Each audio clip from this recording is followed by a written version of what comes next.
What if I told you that the most lavish wedding gifts, symbols of eternal love and happiness, can bear a tragic shadow?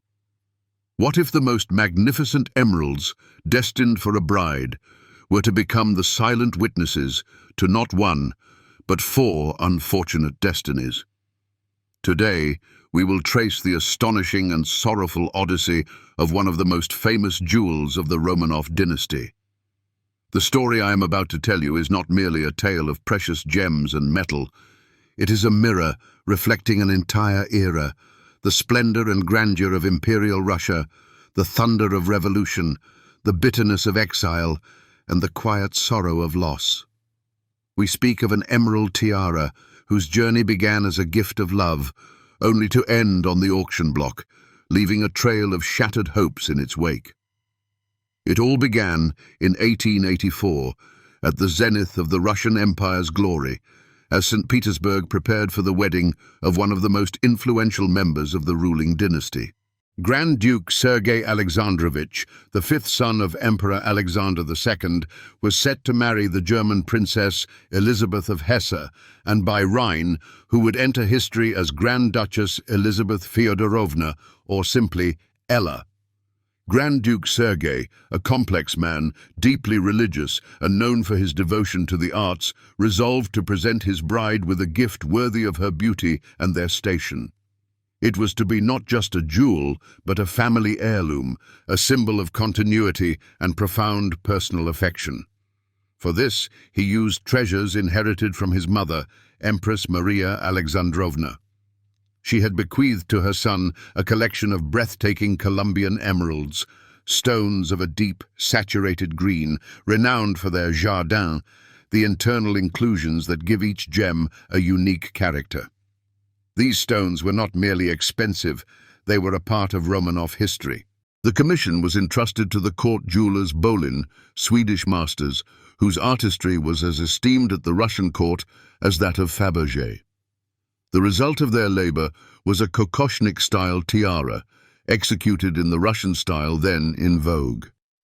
Picture a majestic diadem of platinum and yellow gold, encrusted with old mine-cut diamonds that formed an icy, shimmering lace. This diamond pattern wove into elegant scrolls and garlands, but the main focus was them, 7 pear-shaped cabochon emeralds. Polished into smooth, rounded domes rather than faceted, they resembled frozen droplets from an ancient forest. The largest central stone was truly monumental. The tiara was part of a parure, a matching set, which also included a magnificent necklace of the same emeralds and diamonds.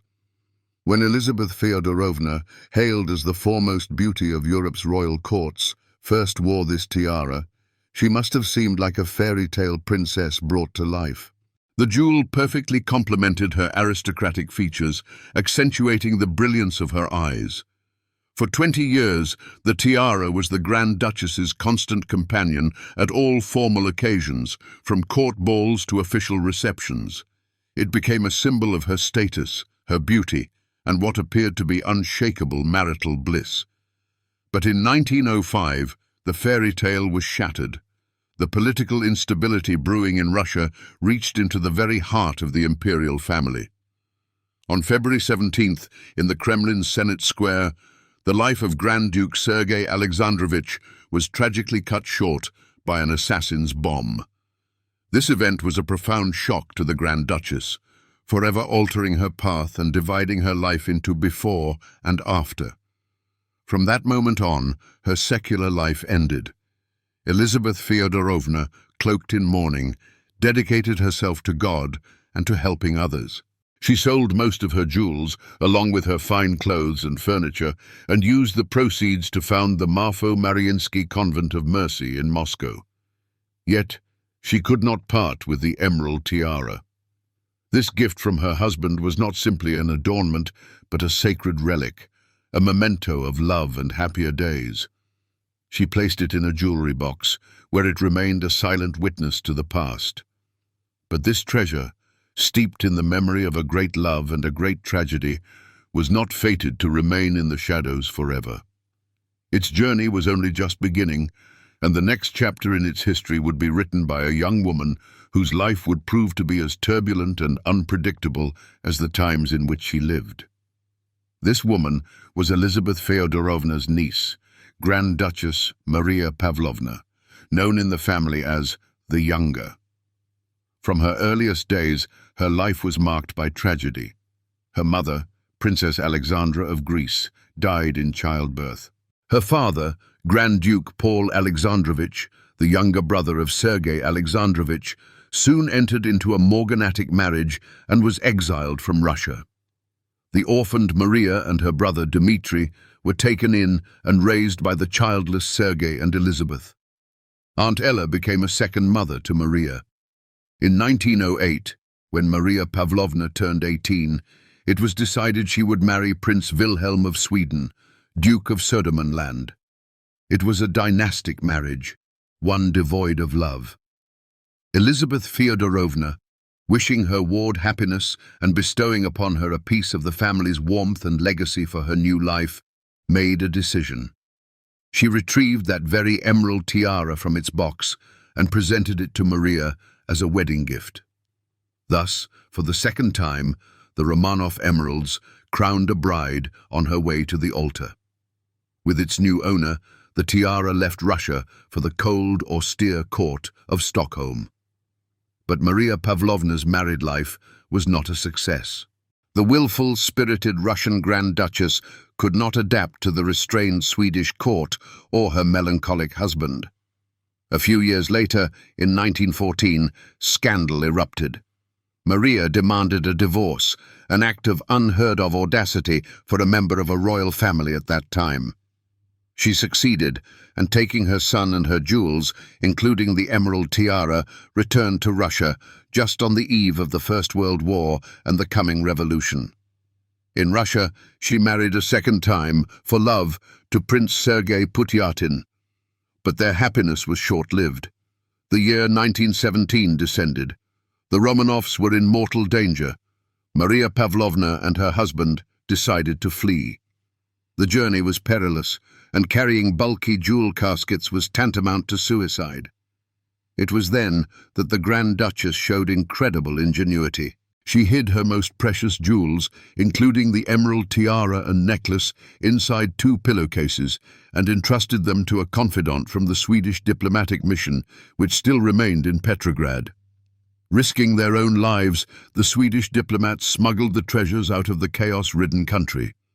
Maria Pavlovna and her husband fled through Ukraine and Romania, and only after a long time, having endured many hardships, did they reach Europe. Imagine her astonishment when, in Sweden, all her jewels were returned to her, safe and sound, despite her scandalous divorce from Prince Wilhelm. The Swedish royal family had acted with true nobility. In exile, Maria Pavlovna had to start her life from scratch. She was not one to give up. To support herself, she began selling her jewels. But she did this not only for survival. In Paris, she founded an embroidery house named Kitmere, which collaborated with Coco Chanel herself, and for a time she became a successful businesswoman. Nevertheless, financial difficulties compelled her to part with the crown jewel of her collection. The Romanov emerald tiara was once again put up for sale. For a piece of such caliber and with such a history, there could be only one kind of buyer, someone possessing not only immense wealth, but also royal status. And indeed, its next owner was destined to be a queen, the matriarch of a new European dynasty, whose own history was closely intertwined with the great empires of the past. This queen was Marie of Romania, the granddaughter of both Britain's Queen Victoria and Russia's Emperor Alexander II. In 1922, she was marrying off her daughter, also named Marie, to King Alexander I Karageorgievich, ruler of the newly formed Kingdom of Serbs, Croats, and Slovenes, which would later become Yugoslavia. King Alexander sought a wedding gift for his bride that would match her lineage and underscore the prestige of his young monarchy. Upon learning that Grand Duchess Maria Pavlovna was selling her aunt's tiara, he immediately acquired it. Thus, for the third time, the magnificent emeralds served as a bridal crown. In 1922, Princess Marie of Romania, upon becoming Queen of Yugoslavia, wore the tiara. The piece fit perfectly into the Yugoslavian crown jewel collection and became one of the most recognizable symbols of the monarchy. Queen Marie, who was affectionately known by her people as Mignon, was immensely popular. She wore the tiara for all official portraits and at the most important state functions. It seemed that in a new country, under a new sky, the tiara had finally found peace and had become a symbol of stability and prosperity. But an evil fate seemed to stalk this jewel.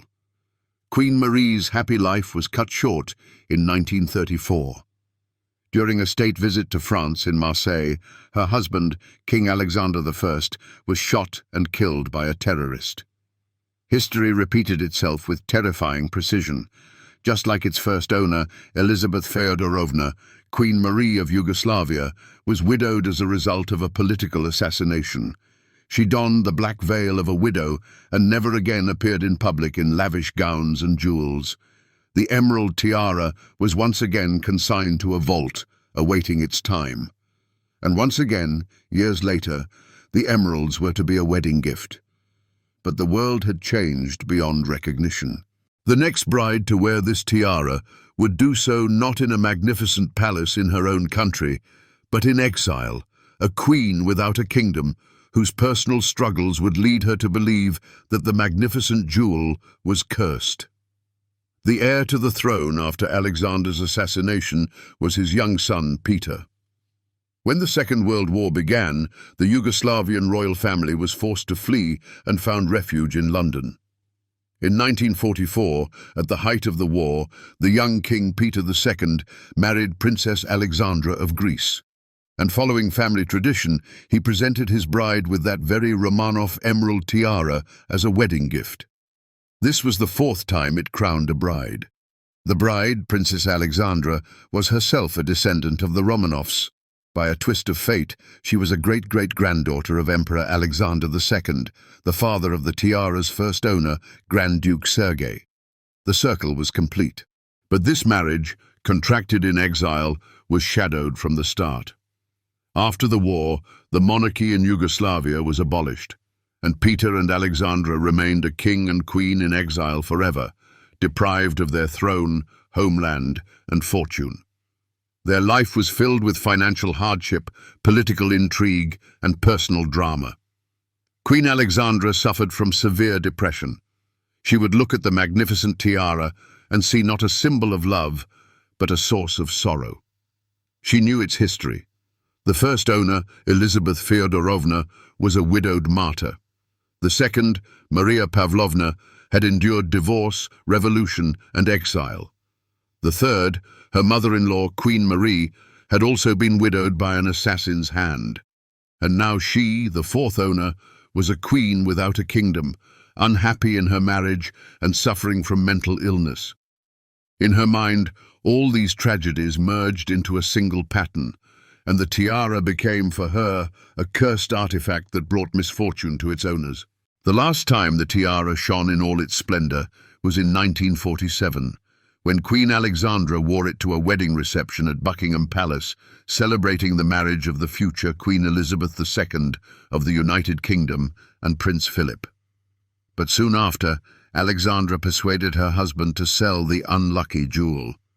In the early 1950s, in dire need of money, they sold the tiara. This sale marked the end of the royal chapter in the jewel's history.